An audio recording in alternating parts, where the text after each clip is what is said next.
Good morning. So I am coming to you today on this wellness slash well-being slash wholeness Wednesday to talk about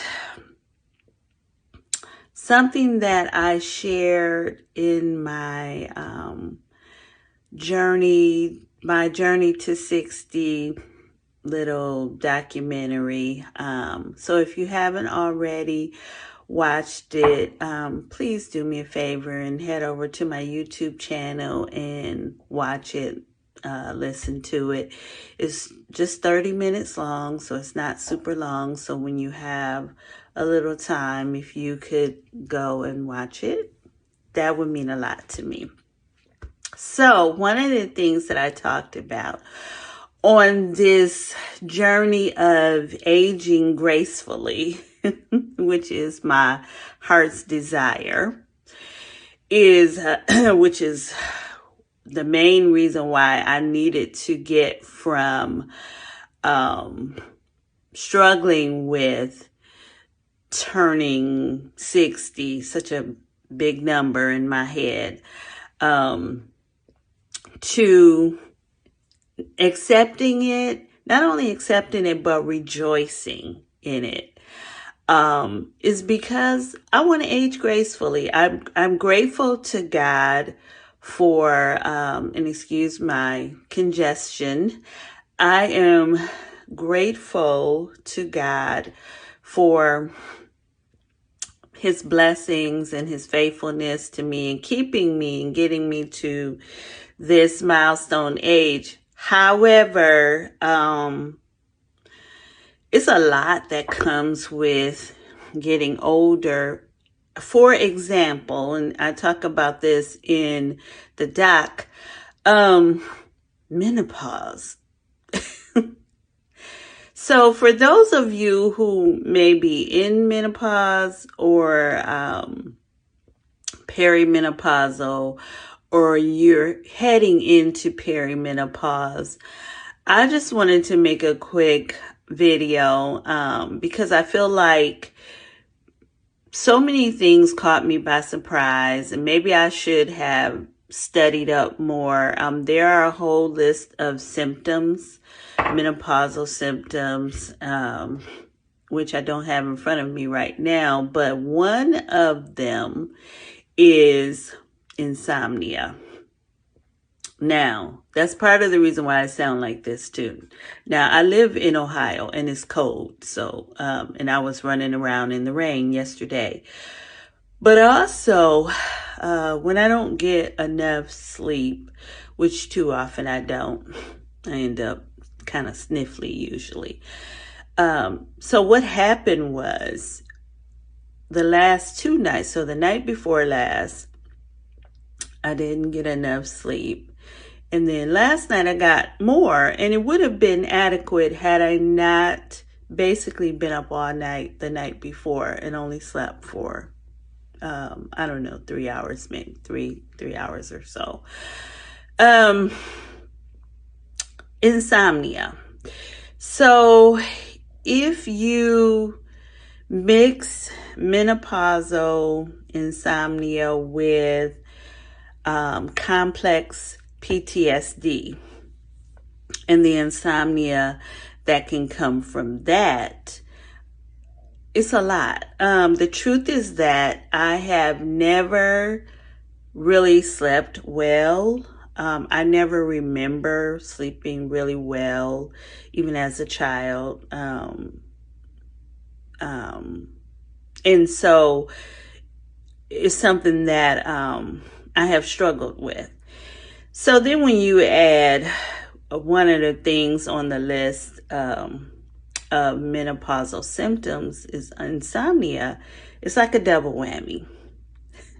So, but there are things that I have found that can help with that. And one of the main things for me is journaling.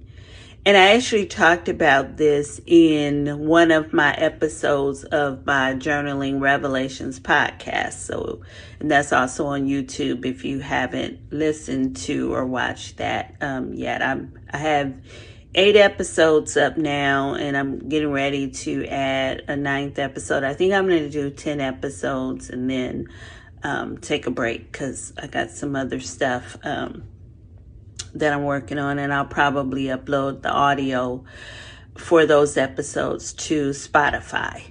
So anyway, journaling. In one of the episodes, I talked about writing our worries, and how for me, particularly before bed or when I'm trying to wind down, the more I can sort of clear my mind, get some troubling things off my heart and mind, the better chance I have of being able to get at least 4 or 5, maybe even 6 hours of sleep at night, which is great. So the night before last, I did not journal. So even though I advocate for journaling, I am just like a lot of you. People come to me all the time and say, well, I do journal, but I don't journal every day. And I understand, because neither do I. Even when I know I need to, I sometimes don't. Now, why is that? Okay. Some of it is just a lack of discipline. I'm just not disciplined enough all the time. I'm just going to be honest with you. Also, sometimes, even though I know how helpful and beneficial it is to write down things that I'm struggling with, things that I'm worried about, things that I'm anxious about, or things that I am maybe even embarrassed about, or even have a little shame about. Because remember, toxic shame and perfectionism are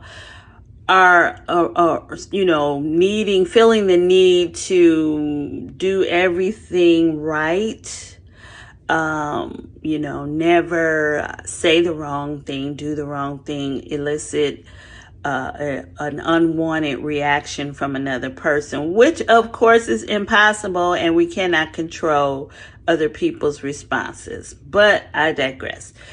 All of that plays a part in me not wanting to journal. So last night, I went ahead and I sat down and I did. I almost forgot, but then I remembered and I did it. And the crazy thing is, once I start writing, it just starts to flow. I just need to sit down and do it. And so as I unburden my heart,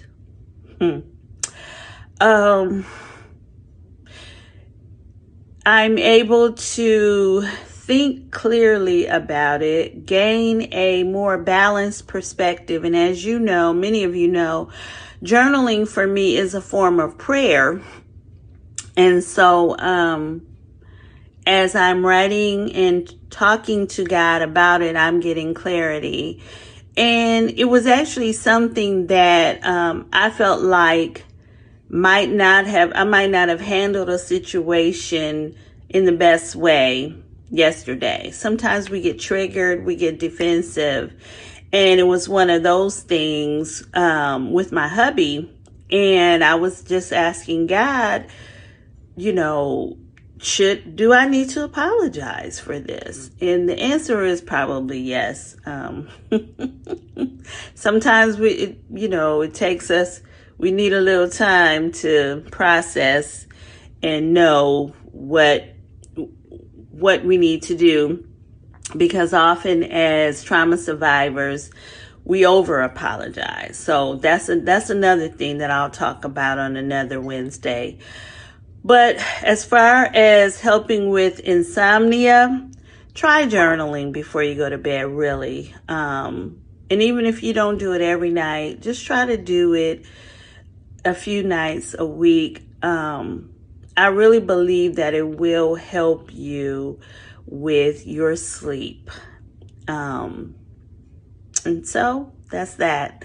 One last thing before I go. Make sure you tune in to Voice America Radio tomorrow, which is Thursday, the 11th, January 11th,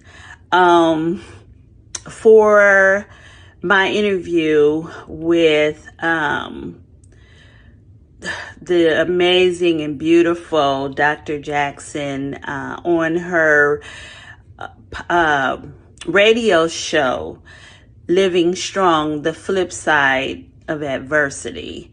We're going to be talking about moving from survival to overflow. So check the link. You can go to Voice America Radio, and I will talk to you later. Have a great Wednesday, y'all.